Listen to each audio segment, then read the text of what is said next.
I wanted to get kind of a first impressions from you guys, the biggest storylines from every place we visited. We were grappling with how we should go about what the order should be. Why shouldn't the order be the order in which we visited the schools? Right. It's our show. We get to choose the order. So, Gerry? And that's the way it's in our brain. Like right here, Indiana's right there in Howard's brain. Why are then you Ohio touching State me? is next to it. It's your brain is the one we're concerned with when it I comes know, to but Indiana. I was making an example. Right. You want me to start with Indiana? Please do. How about Richard Lago, the new starting quarterback for Indiana? We all know about Kevin Wilson's dynamic offenses. They're always dynamic in the run game, actually. But if the quarterback's the right guy, that looks like Lago is. He's a very talented junior college player. He looked good the day we were there.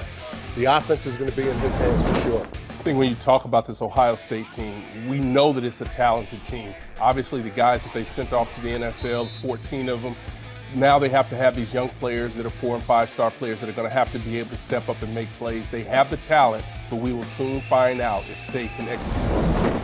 Maryland had 36 turnovers last year, most in the Big Ten, 29 interceptions, 13 of them by Perry Hills, who you're watching here a little bit. So it wasn't all him, but when we were at practice, obviously the point of emphasis was protect the ball, be good with your decisions. Perry Hills will have a big part of that. You know, Rutgers, one of the things they struggled with last year mightily was on the defensive side of football, giving up about 460 yards a game. They have to improve on that, and I think they'll have the ability to do that now with Chris Ash as the head coach.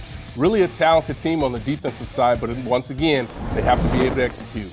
James Franklin enters his third year in doing something that's very difficult, changing offensive schemes. You see Trace McSorley, who's their starting quarterback, and the spread formation, different from the pro formation, plays to the strength of the Penn State offense. Talented wide receivers, talented in the backfield, spread quarterback. You know, I think the story at Michigan ultimately comes down to the defense because they're so talented on that side of the football, may have the most depth at the defensive line as anyone in the conference.